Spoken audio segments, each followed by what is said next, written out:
Baik, shalom. Coba saya minta kita memberikan senyuman kita yang paling terbaik untuk sesama di samping, kiri, depan, dan belakang kita.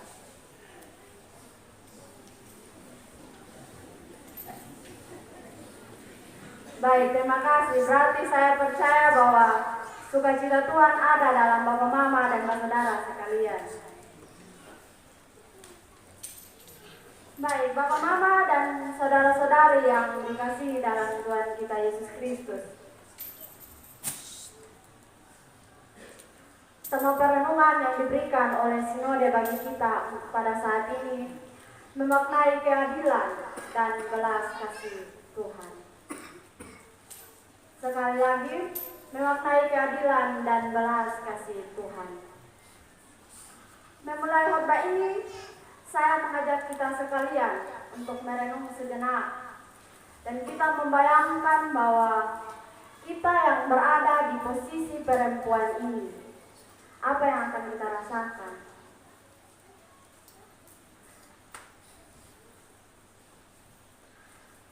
Saya yakin dan saya percaya bahwa pasti kita akan merasakan ketakutan. Karena kita dihujani hujatan tuduhan yang sangat luar biasa dari orang-orang di sekitar kita. Bahkan kita akan merasakan putus asa. Nah, inilah yang dialami oleh perempuan yang tertangkap berzina ini. Yang merasakan ketakutan, putus asa. Dan bahkan kita, kalau ketika kita yang berada di posisi itu, kita pasti akan merasa malu.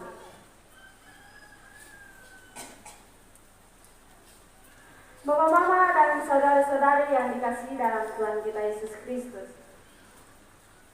Kisah tentang perempuan yang berzina ini hanya tercatat dalam Injil Yohanes pasal yang ke-8 ayat yang pertama hingga ayat yang ke-11 yang menjadi perenungan kita pada saat ini. Orang-orang yang menangkap perempuan yang tertangkap berzina itu adalah ahli-ahli Taurat dan orang-orang Farisi.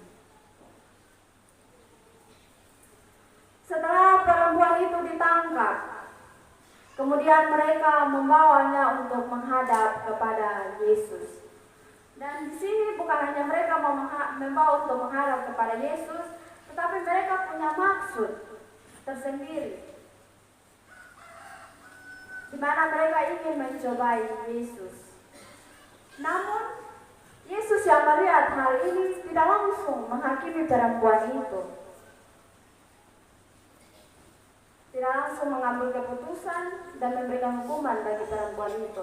Nah, kalau kita yang berada di posisi itu, mungkin kita langsung bilang, awi, ini orang ini udah begini, udah begitu. Kita langsung menghakimi. Tetapi di sini yang Tuhan Yesus lakukan, Tuhan tidak langsung mengambil keputusan dan menghakimi perempuan ini.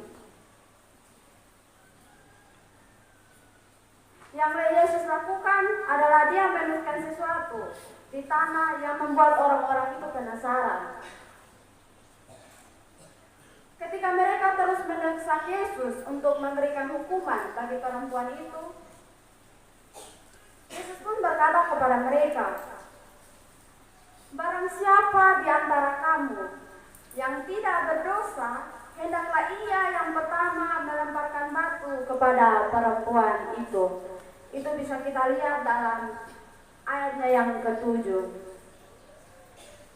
Bapak Mama dan saudara yang dikasihi dalam Tuhan kita Yesus Kristus.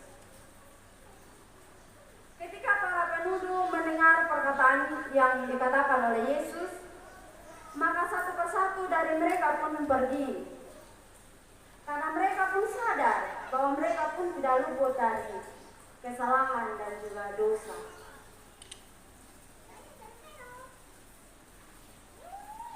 Yesus menatap perempuan itu dengan penuh kasih sayang dan berkata, apakah tidak ada seorang pun yang menghakimi engkau? Perempuan itu pun menjawab, tidak ada, Tuhan.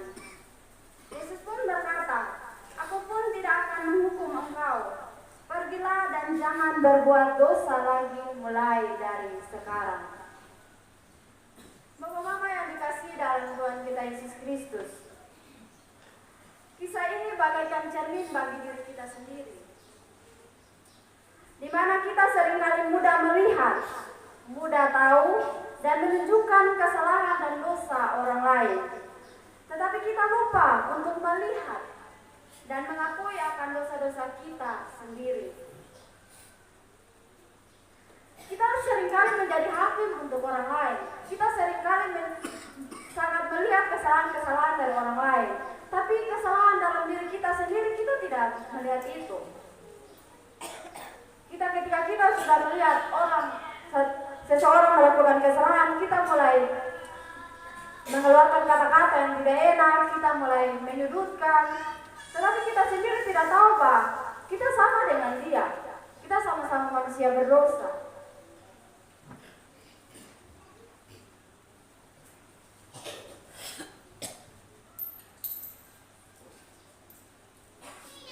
Sebelum kita melihat selumbar pada mata sesama kita, mari kita ketahui dulu balok yang ada dalam mata kita.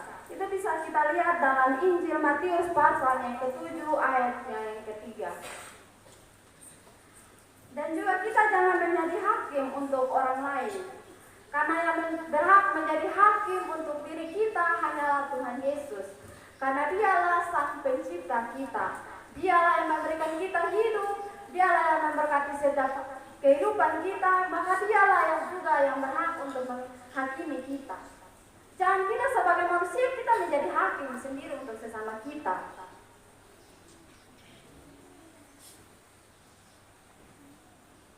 Bapak, mama, dan saudara-saudari yang dikasihi dalam Tuhan kita Yesus Kristus. Hal yang dapat kita pelajari dari kisah Yesus, yaitu Yesus mengajak kita untuk kita memiliki hati yang penuh kasih dan pengampunan. Seperti yang Yesus tunjukkan pada perempuan itu.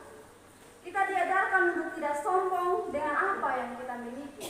Kadang kita sebagai manusia ini juga, kadang orang Kupang bilang makan puji. Makan puji dengan apa yang kita punya.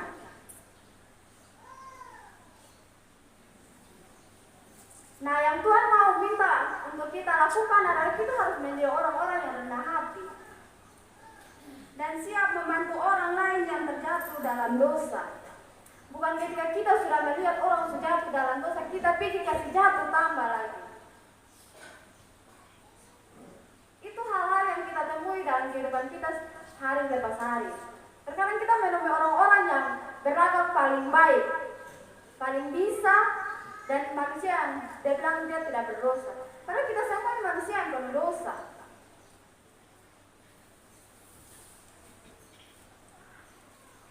Hal yang kedua dari kisah ini juga yang dapat kita pelajari bahwa Yesus memberikan kesempatan kedua bagi perempuan itu.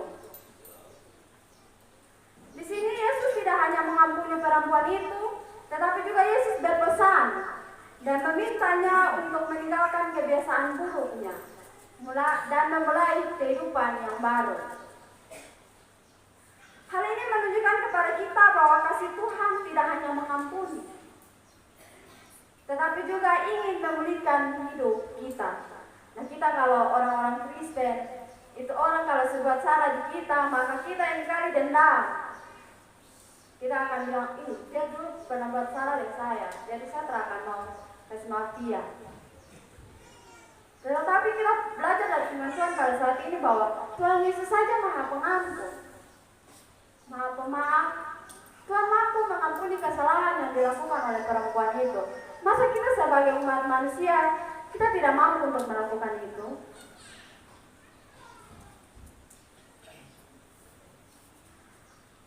Bapak, mama, dan saudara-saudari yang dikasihi dalam Tuhan kita Yesus Kristus, di tengah kehidupan kita yang penuh dengan berbagai macam dosa, kita diajak untuk meneladani sikap Yesus dalam memaknai keadilan dan belas kasih Tuhan. Mari kita menghindari sikap menghakimi dan menghukum orang lain. Tetapi hadapilah setiap orang dengan kasih sayang dan rasa empati, seperti yang Yesus tunjukkan pada perempuan yang tertangkap berzina itu. Ketika kita melihat orang lain berbuat dosa, janganlah kita langsung menjatuhkan dan menyudutkan mereka, tetapi mari kita membantu untuk menyadarkan mereka dan beritahu cara jalan yang benar. Ketika kita melihat sesama kita melakukan kesalahan, mari dengan penuh kasih kita menegur. Kita menyadarkan sesama kita dengan penuh kasih dan kita memberikan jalan yang terbaik. Kita memberi arahan mana jalan yang benar menurut Tuhan, biar sesama kita tidak makin jatuh dalam dosa.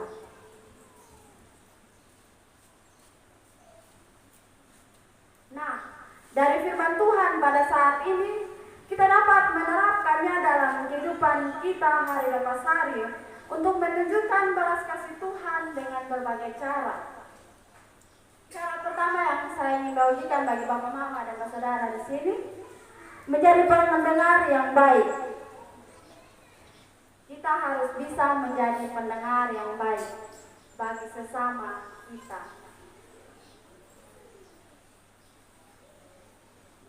Kita berperan sebagai pendengar yang baik bagi sesama kita yang sedang mengalami kesulitan dan membutuhkan dukungan kita. Ketika kita melihat sesama kita dalam kesulitan, mari kita sebagai orang-orang percaya, mari kita memberikan dukungan bagi sesama kita yang dalam mengalami kesulitan.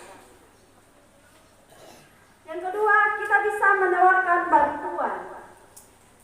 Ketika kita melihat sesama kita yang sedang membutuhkan bantuan kita, maka dengan inisiatif dari diri kita untuk menawarkan bantuan kepada mereka.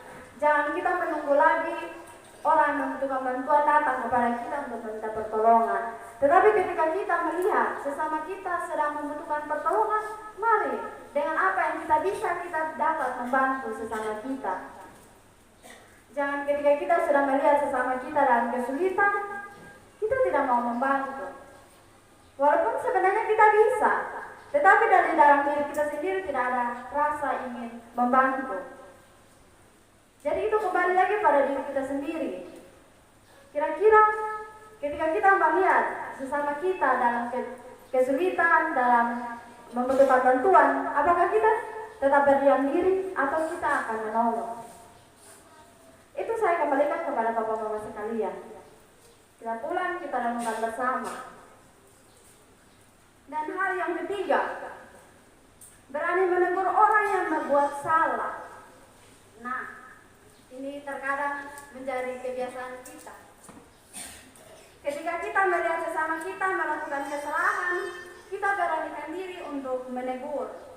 Namun sikap menegur di sini bukan dengan angkuh. Kita menegur sesama kita bukan dengan rasa angkuh dalam diri kita. Tetapi kita menegur dengan kasih sayang, sehingga orang yang kita tegur pun merasakan bahwa kita menyayangi dia. Jangan kita menegur dengan kalimat yang kasar. Tapi terkadang ada orang-orang tertentu dengan sikap-sikap yang mereka miliki. Sifat yang mereka miliki, mungkin orang tersebut keras kepala, jadi memang kadang kita harus menegur dengan keras. Tetapi ada juga orang-orang yang tidak menyukai dengan teguran yang penuh dengan kata-kata yang kasar. Justru orang tersebut menginginkan kita menegur dia dengan kalimat-kalimat yang membuat dia tenang, yang membuat dia merasakan bahwa kita di sini bukan mau menyudutkan dia, tetapi kita di sini menegur dia karena kita menyayangi dia. Kita sayang terhadap dia, makanya kita beranikan diri untuk kita menegur. Dan juga Bapak Mama, Saudara yang dikasihi dalam Tuhan kita Yesus Kristus, terkadang kita sebagai orang-orang Kristen juga yang seperti saya bilang makan puji juga, di mana kita menegur orang ini kita tidak lihat situasi dan tempat yang ada. Terkadang kita banyak orang juga kita langsung tegur saja, padahal sebenarnya tidak boleh begitu. Ketika kita melihat orang melakukan kesalahan, mari kita panggil dia, ajak dia untuk berbicara empat mata.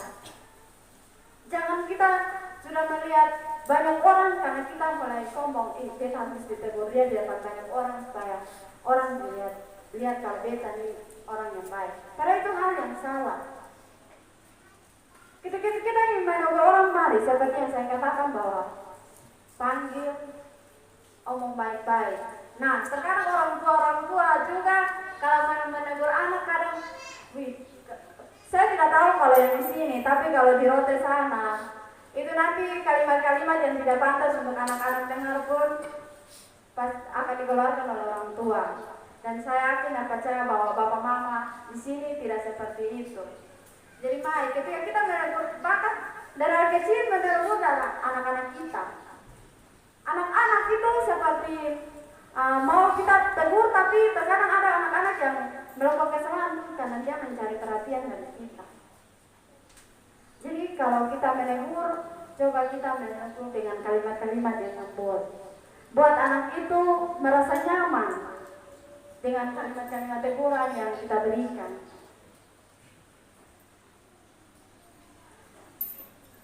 Dan seringkali kita dengar bahwa lebih baik teguran yang nyata daripada kasih yang tersembunyi. Jadi lebih baik kita menegur daripada kita diam-diam saja melihat orang melakukan kesalahan.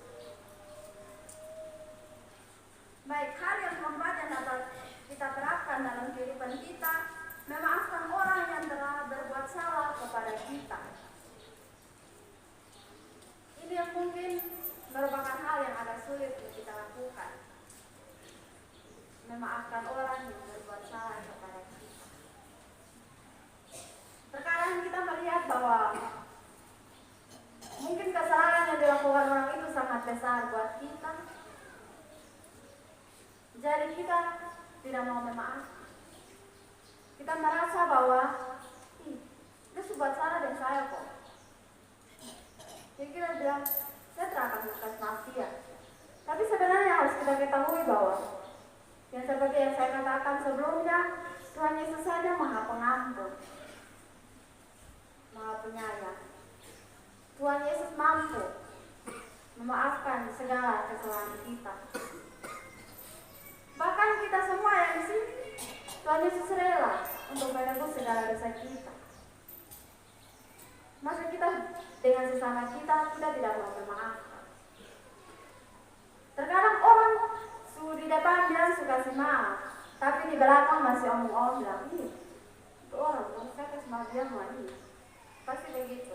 Kita seringkali menemukan hal-hal yang seperti itu. Di depan banyak orang mungkin dia bilang dia sudah memaafkan, tapi kita tidak tahu dalam hati. Jadi mari kita menjadi orang-orang Kristen yang sanggup untuk memaafkan segala kesalahan sesama kita dengan penuh ikhlas dan tulus. Jangan kita memaafkan dengan setengah-setengah hati.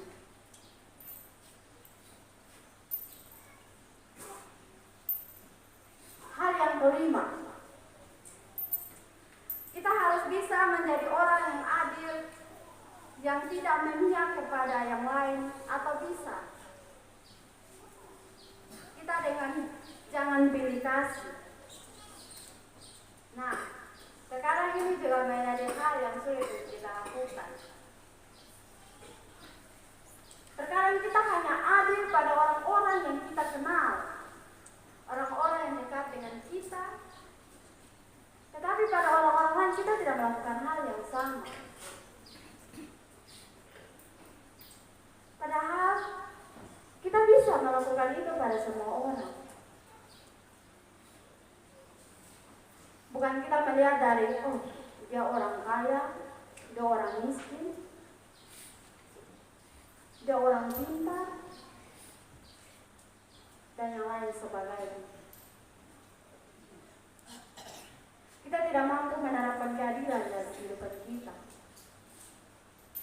Bahkan terkadang dalam kehidupan keluarga, terkadang anak-anak ada yang merasa bahwa orang tua pilih kasih. Ada yang diperlakukan sebagai anak emas, anak perak, dan seterusnya. Jadi terkadang anak-anak pun merasa cemburu. Jadi mari kita menjadi orang-orang Kristen yang tetap menaruh keadilan dalam kehidupan kita. Mari kita jadikan pesan firman Tuhan ini dengan berlandaskan pada keadilan dan belas kasih Tuhan yang harus selalu menjadi pedoman bagi kita dalam bertindak dan bersikap.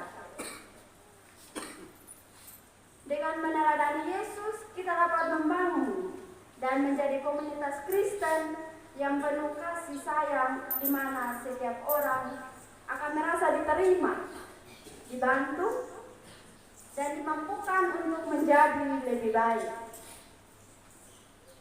Mari kita pulang, kita terapkan firman Tuhan ini, kita menjadi orang-orang Kristen yang memaknai akan keadilan dan belas kasih Tuhan dalam kehidupan kita.